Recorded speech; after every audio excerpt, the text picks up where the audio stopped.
अस्सलाम वालेकुम एवरीवन, मैं हूं मोहम्मद तलहा। आप लोग देख रहे हैं तलहा स्पेस एकेडमी। सो बच्चों, क्या होता है जब लकड़ी जलती है? क्या वो लकड़ी बिल्कुल ही ख़त्म हो जाती है इस यूनिवर्स से? तो ऐसा नहीं है, बल्कि वो एक्चुअली एक फॉर्म से दूसरी फॉर्म में कन्वर्ट होती है। जब लकड़ी जलती है तो बेसिकली बहुत कॉमन सी जो दो एग्जांपल्स आप देख सकते हैं वो ये है कि वो लाइट और हीट में कन्वर्ट होती है। इसी तरीके से जब लाइट मिलती है प्लांट्स को तो एक्चुअली वो उस लाइट को अपने लिए फूड में कन्वर्ट करते हैं, यानी कि फिर दोबारा से एनर्जी एक फॉर्म से दूसरी फॉर्म में कन्वर्ट हो रही होती है।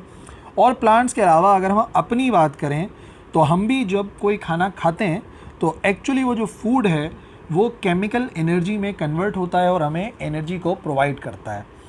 तो इन तीन मिसालों से थोड़ा बहुत आपको अंदाज़ा हो गया होगा कि एक्चुअली मैं बात कर रहा हूँ law of conservation of energy की, जिसके मुताबिक हमने पढ़ा है कि एनर्जी को क्रिएट नहीं कर सकते, एनर्जी को डिस्ट्रॉय नहीं कर सकते, लेकिन उसे एक फॉर्म से दूसरी फॉर्म में कन्वर्ट कर सकते हैं। जैसे मिसाल के तौर पे अगर हम बात करते हैं टॉर्च की, तो टॉर्च जो है, जो बैटरीज़ के अंदर केमिकल एनर्जी होती है वो उसको कन्वर्ट करती है इलेक्ट्रिकल एनर्जी में, जो कि एक्चुअली कन्वर्ट हो रही होती है लाइट में और हीट एनर्जी में। तो एक फॉर्म ऑफ एनर्जी दूसरी फॉर्म ऑफ एनर्जी में कन्वर्ट हो रहा है। इसी तरीके से जो टरबाइंस काम करती हैं, बेसिकली हाइड्रो इलेक्ट्रिक पावर्स जो होते हैं वो यहाँ से आने वाले वाटर की पोटेंशियल एनर्जी से टरबाइन को कन्वर्ट करते हैं। टरबाइन में मैकेनिकल एनर्जी आती है और फिर वही एनर्जी कन्वर्ट होती है इलेक्ट्रिकल एनर्जी में। तो फिर से आपने देखा कि एनर्जी एक फॉर्म से दूसरी फॉर्म में कन्वर्ट हो रही है। और अगर हम एक और मिसाल जो कि मैंने बिल्कुल वीडियो के शुरू में बताई थी कि जब फ्यूल्स जलती हैं तो एक्चुअली केमिकल एनर्जी कन्वर्ट हो जाती है हीट और लाइट एनर्जी में। तो ये तो एक जनरल हमने एग्जांपल्स दी हैं, इसके अलावा और भी बहुत सारी एग्जांपल्स हो सकती हैं। अगर आप चाहो तो वीडियो को पॉज करके इन एग्जांपल्स को पढ़ लो। मेन टॉपिक एक्चुअली हमारा ये नहीं है, बल्कि हमारा टॉपिक ये है कि जब यही law of conservation of energy हम हीट के बारे में बात करते हैं, सिर्फ और सिर्फ हीट को कंसिडर करते हैं, तो इसी लॉ का एक डिफरेंट नेम है, उसे कहते हैं फर्स्ट लॉ ऑफ थर्मोडायनेमिक्स।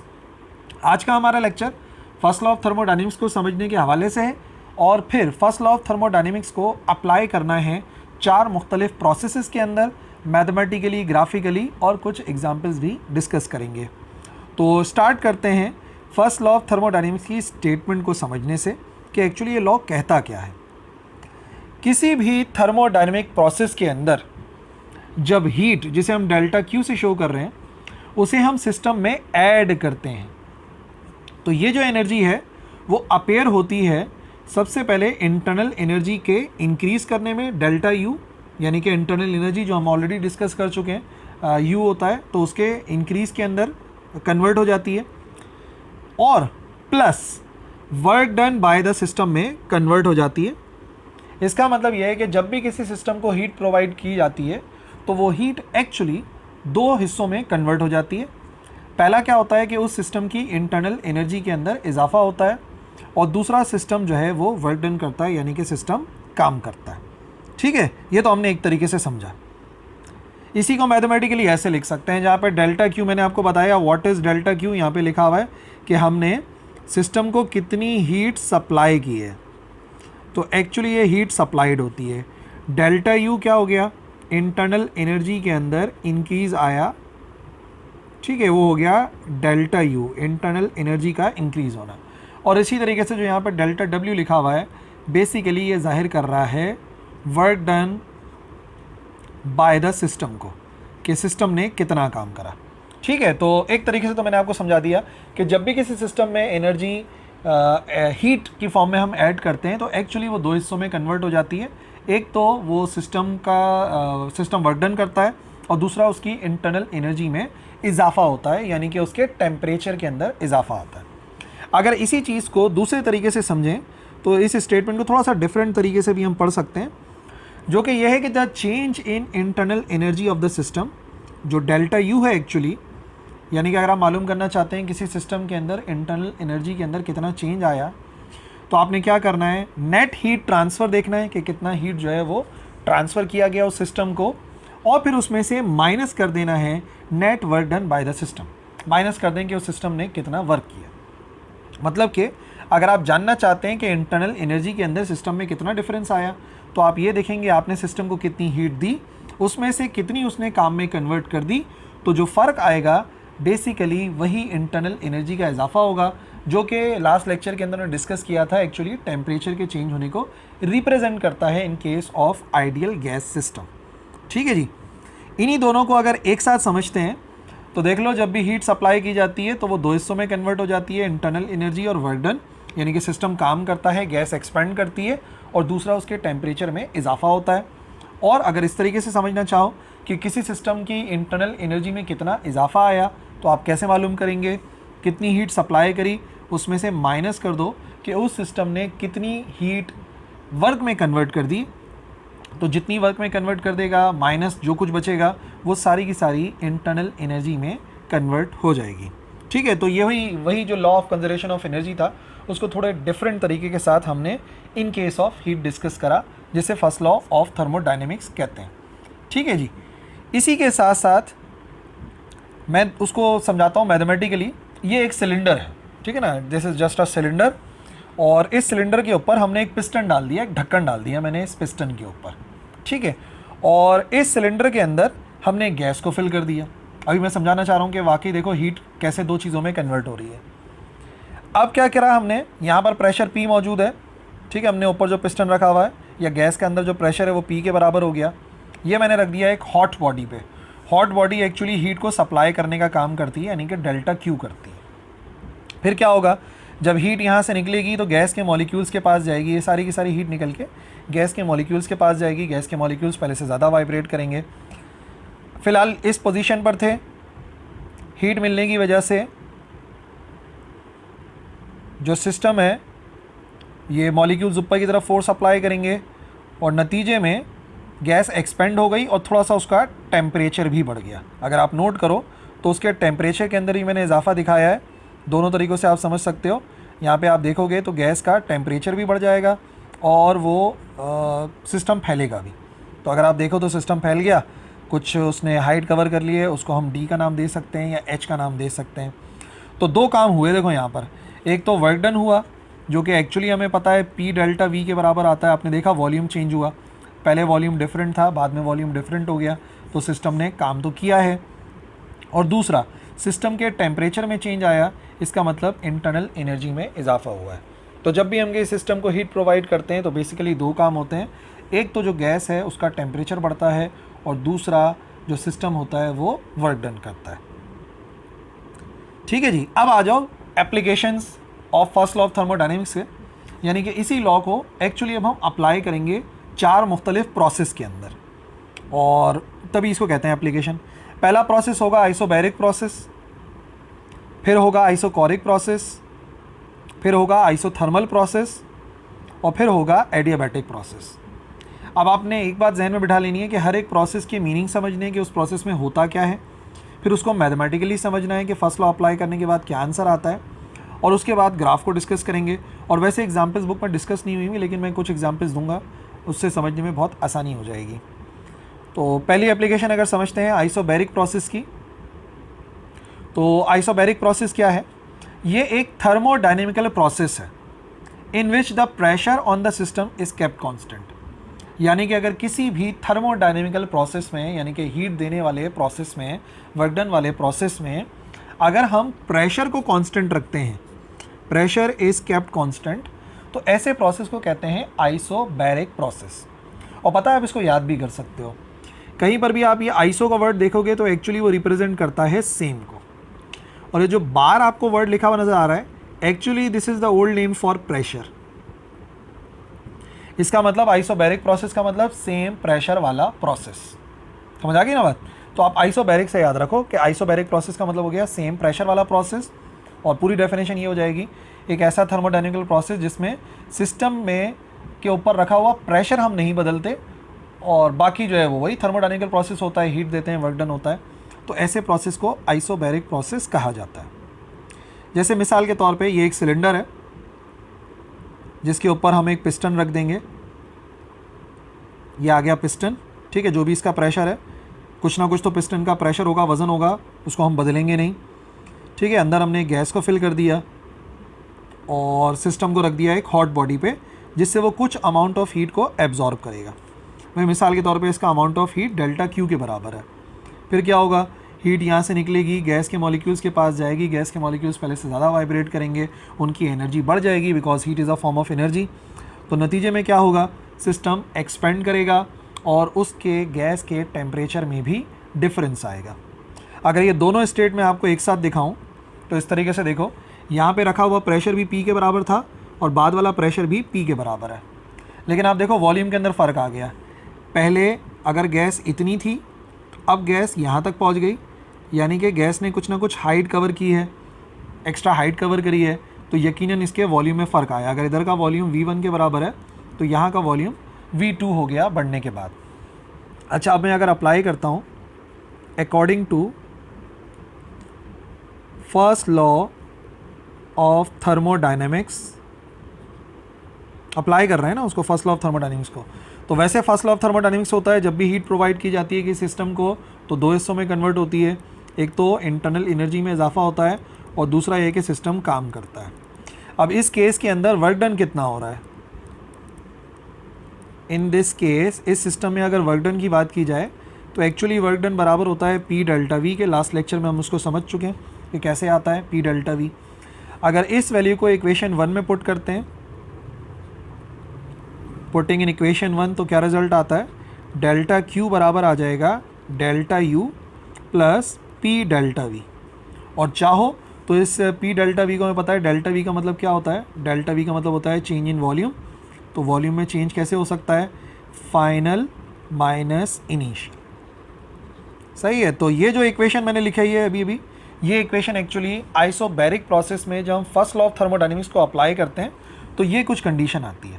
इसका मतलब आइसोबैरिक प्रोसेस के अंदर जब भी आप किसी सिस्टम को हीट प्रोवाइड करेंगे तो इसका मतलब ये हो गया कि वो हीट दो हिस्सों में कन्वर्ट होगी। एक तो ये कि इंटरनल एनर्जी में इजाफा होगा और दूसरा प्रेशर तो सेम रहता है लेकिन ये कि वॉल्यूम जो है उस सिस्टम का बदल जाएगा। ठीक है, ये हो गया इसका मतलब हमने जो अप्लाई करा। तो अब रिजल्ट क्या मिला, मतलब आपसे कोई पूछे बताओ भाई आपने अप्लाई करा फर्स्ट लॉ ऑफ थर्मोडायनेमिक्स को आइसोबैरिक प्रोसेस में तो किस नतीजे पहुँचे। तो नतीजा ये है कि जब भी हीट प्रोवाइड करते हैं आइसोबैरिक वाले प्रोसेस में तो इंटरनल एनर्जी में भी इजाफा होता है, यानी कि सिस्टम का टेम्परेचर भी बढ़ता है और सिस्टम कुछ ना कुछ वर्क डन भी करता है। ठीक है जी, एग्जाम्पल्स देखते हैं। सबसे पहले अगर आप किसी पानी को हीट करते हैं ओपन कंटेनर के अंदर, तो आपको पता है अगर ओपन कंटेनर में आप हीट करोगे, इस तरीके से आपने उसको फिल किया हुआ है वाटर को कहीं पर भी, और यहाँ से आप उसको हीट देना शुरू कर दोगे तो क्या होगा, ऊपर जो प्रेशर है वो एक्चुअली एटमॉस्फेरिक प्रेशर है ना, जो कि बदल नहीं रहा, जो कि क्या है, कांस्टेंट है। और तभी जब हम हीट देते हैं तो एक तो ये है कि ये पानी का टेम्परेचर बढ़ता है और दूसरा एक और काम होता है, यहाँ पर वर्क डन होता है, जो वेपर्स होते हैं वो यहाँ से मूव करते हैं ऊपर की तरफ। और अगर आप ढक्कन रख दोगे, जैसे कैटल का ढक्कन अगर आप रख दो तो बाकायदा आप उस जो ढक्कन है उसको उड़ते हुए भी देख सकते हो, जो शो कर रहा है कि वर्क डन भी हो रहा है। यानी कि इस केस में दोनों काम होते हैं, वर्क डन भी होता है और जो टेम्परेचर है उसमें भी इजाफा होता है। दूसरी एग्जांपल हो सकती है, गैस को अगर किसी पिस्टन के अंदर हीट करें, जो कि अभी पिछली एग्जांपल मैंने वही बताई है, एक सिलेंडर ऊपर पिस्टन रखा हुआ है, गैस को हीटअप करा और प्रेशर जो ऊपर रखा हुआ था उसको नहीं बदला, ना बढ़ाया ना कम करा, तो इसे बोलेंगे आइसोबैरिक प्रोसेस। और तीसरा प्रोसेस हो सकता है कूलिंग करना। भाई यहाँ पर आप हीट दे रहे थे, अगर आप हीट एब्जॉर्ब कर लोगे तब भी यही काम होगा, यानी कि सिस्टम थोड़ा सा कंप्रेस होगा। और दूसरी बात ये, यहाँ पर एक्सपेंड हो रहा था ना हीट देने पे, तो इसका मतलब हीट लेने पे थोड़ा सा कंप्रेस होगा सिस्टम, यानी कि वर्क डन होगा और टेम्परेचर में कमी आएगी, यानी कि इंटरनल एनर्जी में डिफरेंस आएगा। याद रखिए हम ये कह रहे हैं कि इंटरनल एनर्जी में चेंज आता है, अब वो बढ़ के भी आ सकता है और कम होके भी आ सकता है। ठीक है ना, तो ये मिसालें हैं, जहन में रखना, इजी हो जाता है थोड़ा समझना ना। ग्राफ देखो कैसा बनेगा आइसोबैरिक प्रोसेस का।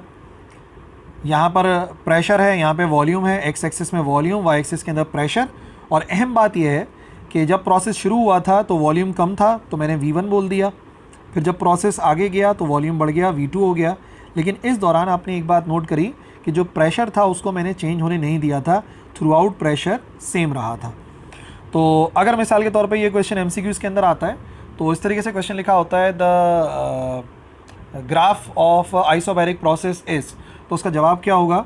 एक्चुअली वो जो ग्राफ होता है वो एक स्ट्रेट लाइन होता है, और वो किसके पैरेलल है, straight line parallel to X axis. तो ये बात जहन में रखनी है, एमसीक्यूज में काम में आ सकती है कि the graph of isobaric process is, तो आप बोलेंगे a straight line parallel to X axis, क्योंकि प्रेशर तो बदला ही नहीं। अगर प्रेशर बदलता तो लाइन ऊपर जाती ना, तो वाई एक्सिस में कुछ भी फासला तय नहीं हुआ तो एक्स एक्सिस के पैरेलल लाइन नज़र आएगी। ठीक है ना। ओके, सेकंड एक एप्लीकेशन थी आइसोकोरिक प्रोसेस की। आइसोकोरिक प्रोसेस, अब पहले मैं नाम से बता दूं फिर डेफिनेशन देख लेना। आइसो का मतलब मैंने आपको बताया था सेम, और ये जो कोर लिखा हुआ है ना, इस कोर को कहते हैं वॉल्यूम। कोर और वॉल्यूम एक ही मीनिंग होता है। तो आइसोकोरिक का क्या मतलब हो गया? आइसोकोरिक का मतलब हो गया सेम वॉल्यूम वाला प्रोसेस। तो इससे आप डेफिनेशन ही बना सकते हो। ऐसा थर्मोडायनेमिकल प्रोसेस जिसमें सिस्टम का वॉल्यूम कांस्टेंट रखा जाता है, कुछ भी करके वॉल्यूम को बदलने नहीं देते, तो ऐसे प्रोसेस को आइसोकोरिक प्रोसेस कहा जाता है। The thermodynamical process in which the volume of the system is kept constant, वो आइसोकोरिक प्रोसेस कहलाएगा। यानी कि हीट देंगे लेकिन कुछ ऐसा करेंगे कि वॉल्यूम ना बदले। मिसाल के तौर पे फिर वही बात आ गई, ये आ गया एक सिलेंडर, इस सिलेंडर के अंदर गैस को फिल करना है, ऊपर हमने एक पिस्टन रखा और गैस को फिल कर दिया, ठीक है, और हीट देंगे क्योंकि थर्मोडायनेमिकल प्रोसेस है, तो हॉट बॉडी के ऊपर रख दिया। हॉट बॉडी पे रखने के बाद हीट देंगे, लेकिन ध्यान ये रखेंगे कि ऊपर हमने कुछ एक्स्ट्रा प्रेशर रख दिया। पहले जो प्रेशर था वो प्रेशर कुछ कम था और अभी हमने प्रेशर को बढ़ा दिया। हॉट बॉडी ने हीट को एब्जॉर्ब करा, लेकिन आप देखें कि वो एक्सपेंड नहीं हुई। अगर हीट एब्जॉर्ब भी हो जाएगी तो सिर्फ और सिर्फ टेम्परेचर में फ़र्क आएगा। ठीक है, अगर दोनों स्टेट्स देख लोगे तो ज़्यादा क्लियर हो जाएगी बात। ये देखो, यहाँ पे प्रेशर मिसाल के तौर पे हमने P1 रखा हुआ था जो सिर्फ इस पिस्टन का था, फिर कुछ एक्स्ट्रा रख दिया, तो दोनों का मिला के जो प्रेशर बन गया, लेट से अब उसको नाम दे देते हैं P2 का, दोनों को मिला के P2 प्रेशर बन गया। पहले वॉल्यूम मिसाल के तौर पे जितना था, बाद में वॉल्यूम उतना रहा, यानी कि इसमें वॉल्यूम में फ़र्क नहीं आता, वॉल्यूम सेम रहता है, कांस्टेंट रहता है। हम ये कह सकते हैं कि वॉल्यूम में आने वाला चेंज ज़ीरो होता है और प्रेशर अलबत्ता बढ़ जाता है। ठीक है ना। तो अब इसको मैथमेटिकली अप्लाई करना है। According to first law of thermodynamics, अगर फर्स्ट लॉ ऑफ थर्मोडायनेमिक्स को अप्लाई करें तो हमें पता है फर्स्ट लॉ ऑफ थर्मोडायनेमिक्स के मुताबिक जब भी हीट प्रोवाइड करते हैं तो वो दो हिस्सों में कन्वर्ट होती है। एक तो सिस्टम काम करता है और दूसरा सिस्टम की इंटरनल एनर्जी में इजाफा होता है। बट यहाँ पर क्या है, इन दिस केस, इस केस के अंदर क्या हुआ आपको पता है ना, वर्क डन किसके बराबर होता है?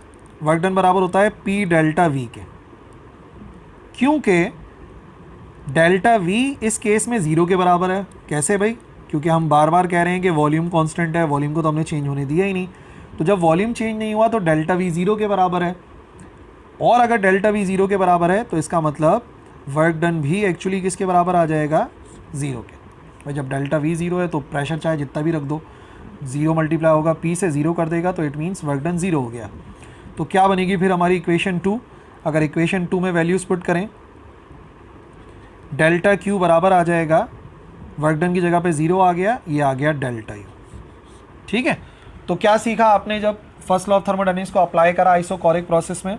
क्या आपके जहन में आना चाहिए कि जब भी आइसोकोरिक प्रोसेस होता है तो जितनी भी हम हीट सप्लाई करते हैं सिस्टम को, वो सारी की सारी इंटरनल एनर्जी में कन्वर्ट हो जाती है, क्योंकि आइसोकोरिक प्रोसेस में वर्क तो होता नहीं है, तो सारी की सारी हीट इंटरनल एनर्जी में कन्वर्ट हो जाएगी। आइसोबैरिक में दोनों में कन्वर्ट हो रही थी, वॉल्यूम में भी चेंज आ रहा था, इंटरनल एनर्जी में भी चेंज आ रहा था, बट आइसोकोरिक में जितनी भी आप हीट देते हैं वो सारी की सारी इंटरनल एनर्जी में कन्वर्ट हो जाती है। एग्जाम्पल के अंदर आप देख सकते हैं, जब भी पानी को आप हीट करेंगे किसी सील्ड गिलास के अंदर, तो सील्ड गिलास के अंदर अगर आप करेंगे तो सारी की सारी हीट कन्वर्ट हो जाएगी इंटरनल एनर्जी में, क्योंकि सील्ड गिलास है तो एनर्जी को बाहर निकलने का, जो वर्क डन है वो करने का मौका ही नहीं मिलेगा गैस को। तो इसका मतलब जो हीटिंग करते हैं आप टाइल्ड सील्ड ग्लास के अंदर, वो आइसोकोरिक प्रोसेस है।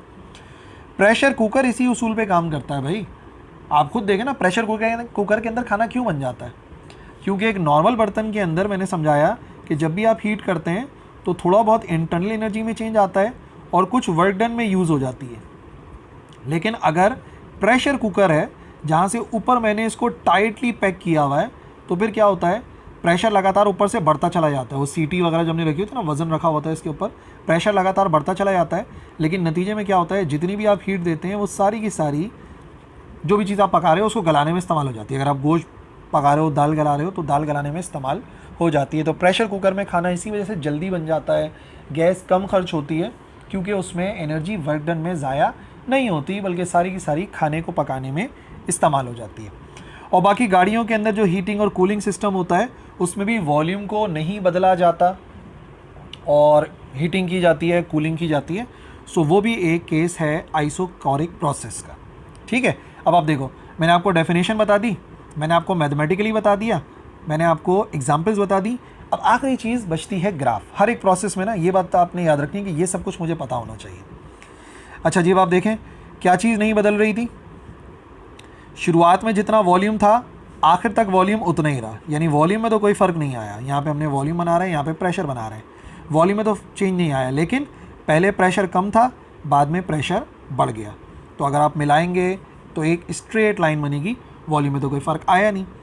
इसका मतलब इसका रिज़ल्ट क्या बनेगा, इसका रिज़ल्ट ये होगा कि इसका ग्राफ भी होता है एक स्ट्रेट लाइन, और वो किसके पैरेलल होती है, parallel to Y axis. Isobaric का जो ग्राफ था वो पैरेलल टू एक्स एक्सिस था, और आइसोकोरिक का जो ग्राफ है वो पैरेलल टू वाई एक्सिस है, क्योंकि इसके अंदर वॉल्यूम सेम रहता है और प्रेशर P1 से बढ़ के P2 हो जाता है। ठीक है ना। थर्ड प्रोसेस आइसोथर्मल प्रोसेस, समझते हैं उसी तरह से। आइसो का मतलब सेम, और थर्म एक्चुअली रिप्रेजेंट करता है टेम्परेचर को। तो इन सिंपल वर्ड्स हम कह सकते हैं सेम टेम्परेचर वाला जो प्रोसेस है उसे कहते हैं आइसोथर्मल प्रोसेस, और बाकी डिफाइन भी बिल्कुल उसी तरीके से करेंगे। एक थर्मोडायनेमिकल प्रोसेस जिसमें temperature of the system constant रखा जाता है, ऐसे प्रोसेस को आइसोथर्मल प्रोसेस कहते हैं। यानी कुछ भी ऐसा करते हैं कि भाई हीट भी दें और टेम्परेचर भी ना बदले। जैसे मिसाल के तौर पे ये सिलेंडर था, हमने क्या करा, हमने ये रख दिया इसके ऊपर पिस्टन, अंदर फिल कर दिया गैस को, और अब इसको हीट प्रोवाइड करेंगे। ऊपर कुछ प्रेशर रखा हुआ है, P1 कर देते हैं उसको मिसाल के तौर पे। इसको हीट प्रोवाइड करेंगे with the help of hot body.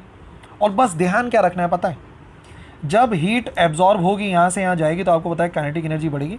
बस आपने ध्यान ये रखना है कि आपने प्रेशर को रिड्यूस करना है। आपने प्रेशर को रिड्यूस करा तो हॉट बॉडी से हीट को एब्जॉर्ब करके गैस एक्सपेंड हो गई। ठीक है, लेकिन अब आप एक बात सोचोगे कि भाई यहाँ पे टेम्परेचर क्यों नहीं बढ़ा, आखिर ऐसा क्या हुआ यहाँ पे। तो देखो, प्रेशर के रिड्यूस करने की वजह से क्या हुआ कि मैंने गैस को अलाउ करा कि जितनी भी हीट वो एब्जॉर्ब कर रही है वो वर्क में कन्वर्ट कर दे। यानी बिल्कुल ऐसा हुआ कि आप खाना खाओ और आपका वज़न ना बढ़े। बताओ ऐसा कैसे मुमकिन है कि आप खाना खाओ और आपका वज़न भी ना बढ़े। सही है, तो आप यही कहोगे कि यार इसका मतलब एक्सरसाइज करनी चाहिए। ठीक है, एक्सरसाइज क्या है, एक्सरसाइज वर्क डन है। जब आप जितनी कैलोरीज ले रहे हो, खाना खा रहे हो, अगर आप वो सारी की सारी कन्वर्ट कर दोगे, वर्क डन के अंदर कन्वर्ट कर दोगे, तो आप देखोगे आपका वज़न नहीं बढ़ेगा। बिल्कुल ऐसे ही यहाँ पर हुआ कि हमने गैस को अलाउ करा प्रेशर को रिड्यूस करके कि वो सारी की सारी हीट जो एब्जॉर्ब कर रही है उसको वर्क डन में कन्वर्ट कर दे, और टेम्परेचर सेम रहे। अगर यहाँ का टेम्परेचर T था तो यहाँ का टेम्परेचर भी T रहा। टेम्परेचर को हमने चेंज होने नहीं दिया, और प्रेशर मिसाल के तौर पर पहले P1 था तो बाद में प्रेशर को रिड्यूस करके हमने P2 कर दिया, और नतीजे में वॉल्यूम पे क्या फ़र्क पड़ा, पहले वॉल्यूम V1 था, बाद में वॉल्यूम बढ़ के V2 हो गया। बस हमने टेम्परेचर को चेंज होने नहीं दिया।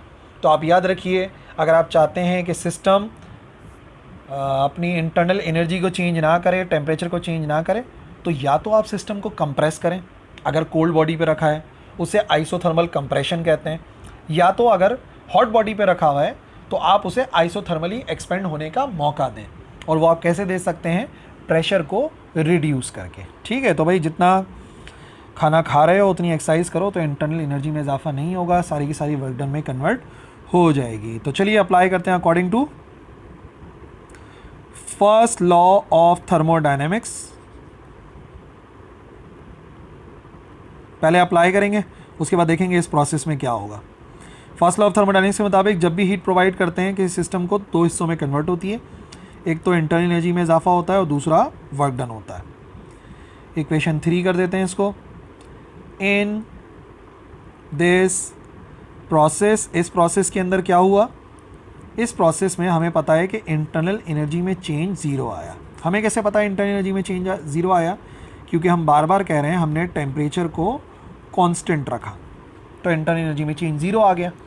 तो फिर क्या बनी अगर इस वैल्यू को इक्वेशन 3 में पुट करें? पुटिंग इन इक्वेशन 3, तो जब भी हीट प्रोवाइड करते हैं कि सिस्टम को इंटरनल एनर्जी ज़ीरो है, तो सारी की सारी हीट कन्वर्ट हो जाएगी वर्क डन में। ठीक है, तो क्या जुमला आपके जहन में आना चाहिए अगर आपसे वो बोले हाँ भाई आइसोथर्मल प्रोसेस में अगर अप्लाई करा फर्स्ट लॉ को तो क्या सीखा? तो हमने ये सीखा कि अगर प्रोसेस आइसोथर्मल होता है तो जितनी भी हीट हम प्रोवाइड करते हैं वो सारी की सारी वर्क डन में कन्वर्ट हो जाती है। ठीक है, in case of isothermal process. Example समझते हैं। आइस का मेल्ट होना, आपको पता है जब आइस मेल्ट होती है तो उसका टेम्परेचर चेंज नहीं हो रहा होता जब तक आइस मेल्ट हो रही होती है। भाई मिसाल के तौर पे आपके पास एक आइस थी, ठीक है, और वो कितने डिग्री पे थी? मिसाल के तौर पे वो थी -4 डिग्री सेल्सियस पे। आप उसे हीट प्रोवाइड करेंगे, टेम्परेचर चेंज हो जाएगा, -4 से -3 हो जाएगा। फिर आप हीट दोगे, -3 से -2 हो जाएगा, फिर -1 हो जाएगा। लेकिन याद रखो, जैसे ही इसका टेम्परेचर ज़ीरो हो जाता है ना और आप इसे हीट देते रहते हो, अब आप देखोगे तो टेम्परेचर में कोई फ़र्क नहीं आता, लेकिन हाँ ये आहिस्ता आहिस्ता मेल्ट होके वाटर बनना शुरू हो जाती है। तो जब तक ये मुकम्मल तौर पे पानी नहीं बन जाती, जब तक आप देखेंगे तो टेम्परेचर 0 डिग्री सेल्सियस रहता है। इसका मतलब जब आइस मेल्ट होती है तो उस वक्त टेम्परेचर कांस्टेंट रहता है। इसी तरीके से अगर आप पानी को बॉईल कर रहे हो, कंटेनर के अंदर पानी भरा हुआ है और आप उसने उसको बॉईल करने का काम करा, तो आप क्या देखोगे, इसका टेम्परेचर मिसाल के तौर पे 30 डिग्री है। हीट बढ़ेगी 30, 40, 50, 60, 70, 80, 90, फिर आप देखेंगे एक टाइम ऐसा आएगा कि बबल्स बनना शुरू हो जाएंगे और टेम्परेचर आ जाएगा 100। अब आप जितनी देर भी हीट देते रहोगे तो ये 100 से 101, 102 नहीं होगा, बल्कि पहले ये जो वाटर है वो बॉयल होता रहेगा। तो जब तक बॉइलिंग होती रहती है, जब तक टेम्परेचर कांस्टेंट रहता है। हीट दे रहे हैं फिर भी टेम्परेचर कांस्टेंट है, इट मीन्स आइसोथर्मल प्रोसेस। और बड़ी इंटरेस्टिंग एप्लीकेशन है। जो पॉपकॉर्न पकते हैं, अगर आप पॉपकॉर्न को पकाते हैं, आपने रख दिया माइक्रोवेव के अंदर, तो आप देखेंगे जब तक पॉपकॉर्न बन रहा होता है तो अंदर से उसका टेम्परेचर चेंज नहीं हो रहा होता, ठीक है ना। फिर जब पक जाता है फिर जाहिर सी बात है फिर वो गर्म हो जाएगा, लेकिन जब तक पॉपकॉर्न पक रहा होता है तब तक उसका जो टेम्परेचर है वो कांस्टेंट रहता है। It means it is also an example of isothermal process. Graph देखो कैसा बनना चाहिए।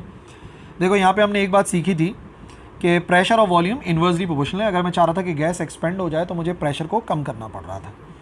तो ऐसा कर लेते हैं, प्रोसेस के शुरू के अंदर हमने प्रेशर को ज़्यादा रखा था तो P1 है, तो वॉल्यूम कुछ कम था V1। बाद में आपने देखा प्रेशर जो है वो P1 से कम होकर P2 हो गया था और वॉल्यूम V1 से बढ़ के V2 हो गया। ये P1 की वैल्यू है, ये P2 की वैल्यू है, ठीक है ना। तो ग्राफ जो बनेगा वो ऐसा कर्व बनेगा जो हमने कहाँ पढ़ा था, याद है आपको? बॉयल्स लॉ में ऐसा पढ़ा है हमने। तो ये बॉयल्स लॉ जो अप्लाई हो रहा है, बॉयल्स लॉ के अंदर वॉल्यूम और प्रेशर इन्वर्सली प्रोपोर्शनल होते हैं, टेम्परेचर कांस्टेंट रहता है। तो ये जो ग्राफ है, मैंने तब भी इसका नाम बताया था, इसको कहते हैं आइसोथर्म कर्व। जो कर्व है बड़ा ही जेंटल कर्व होता है। इसके अंदर जो स्लोप है ना बहुत कम होता है ना बहुत ज़्यादा होता है, एक नॉर्मल सा स्लोप आपको इसके अंदर नज़र आ रहा है। अगर यहाँ से आप एक बॉल को छोड़ दोगे तो आप देखो बड़ा जेंटली वो नीचे आएगी। तो आइसोथर्मल प्रोसेस का ग्राफ एक आइसोथर्मल कर्व होता है और ये काफ़ी जेंटल कर्व होता है, ठीक है, समझ गए ना, जेंटल कर्व होता है। और जो जेंटल नहीं होता वो मैं बताता हूँ एडियाबैटिक के अंदर कि वो कैसा ग्राफ होता है, ठीक है। आखिरी प्रोसेस है एडियाबैटिक प्रोसेस। और इंटरेस्टिंगली पहला था आइसो बार, सेम प्रेशर, फिर था आइसो कोर, सेम वॉल्यूम, फिर था आइसोथर्म यानी सेम टेम्परेचर। बट अब तो कुछ आइसो है ही नहीं, अब है एडियाबैटिक। ये जो वर्ड है ना एडियाबैटिक, एक्चुअली ये एडियाबैट से निकला है। ग्रीक लैंग्वेज में इसको कहते हैं इम्पॉसिबल। इम्पॉसिबल नहीं है, इम्पॉसिबल, जो पास ना करे, ठीक है। तो एक्चुअली आज के दौर के अंदर हम उसको कहते हैं इंसुलेटर। तो हम ये कह सकते हैं एडियाबैटिक प्रोसेस का मतलब इंसुलेटर वाला प्रोसेस। इंसुलेटर क्या करता है, हीट को पास नहीं होने देता, तभी वो कहते हैं इम्पॉसिबल, ठीक है। तो अगर डिफाइन करें इसको प्रॉपरली तो ऐसा थर्मोडायनेमिकल प्रोसेस जिसमें ना तो हीट्स अलाउ होती है सिस्टम के अंदर जाने के, ना ही सिस्टम को लीव करने के, यानी कि सिस्टम को रखा जाता है एक इंसुलेटर के ऊपर ना वो हीट को अंदर जाने देता है, ना वो हीट को बाहर आने देता है। तो ऐसे प्रोसेस को एडियाबैटिक प्रोसेस कहा जाता है। ये प्रोसेस काफ़ी हद तक आइसोथर्मल से मिलता जुलता है, बट मैं दोनों में डिफरेंस समझाऊंगा अभी के लिए आप ये याद रख लो, सिस्टम को अगर रखते हैं इंसुलेटर पे, यानी कि ना सिस्टम में हीट जा सकती है ना ही हीट सिस्टम से रिलीज़ हो सकती है, तो ऐसे प्रोसेस को हम एडियाबैटिक प्रोसेस कहते हैं। जैसे कि यहाँ देखिए, ये सिलेंडर पे रखा पिस्टन, गैस को किया फिल और ऊपर रख दिया कुछ एक्स्ट्रा प्रेशर, और यहाँ पर इसको रखा एक इंसुलेटर, इस मरतबा हॉट बॉडी पे नहीं, इंसुलेटर पे रखा है। अब पता है क्या, मैं सिर्फ प्रेशर को कम करूँगा, गैस अपने आप एक्सपेंड हो जाएगी, हालांकि मैं हीट तो दे नहीं रहा। तो एक्चुअली कैसे पॉसिबल है, क्योंकि इस सिस्टम के अंदर कुछ ना कुछ इंटरनल एनर्जी तो मौजूद है। मैं जैसे ही प्रेशर को कम करूँगा तो गैस अपनी इंटरनल एनर्जी की वजह से एक्सपेंड हो जाएगी। तो ये जो प्रोसेस आपने अभी अभी देखा, इंटरनल एनर्जी की वजह से सिस्टम एक्सपेंड हो गया, एक्चुअली ये प्रोसेस है एडियाबैटिक प्रोसेस। और फिलहाल जो आपने देखा उसे कहेंगे एडियाबैटिक एक्सपेंशन, और ऐसे ही एडियाबैटिक कंप्रेशन भी हो सकता है, बट प्रेशर को बढ़ाना पड़ेगा। हम इसको ही समझ लेते हैं। यहाँ पे प्रेशर मिसाल के तौर पे हमने रखा हुआ था टोटल P1, बाद में जो प्रेशर था वो हो गया P2, वॉल्यूम पहले V1 था, फिर बन गया वॉल्यूम V2। तो इधर भी देखो वही हुआ ना, प्रेशर कम करा वॉल्यूम बढ़ गया।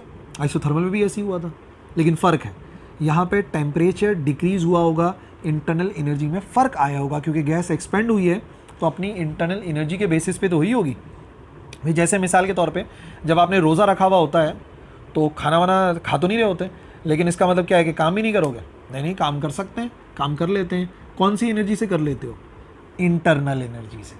समझ में आई बात?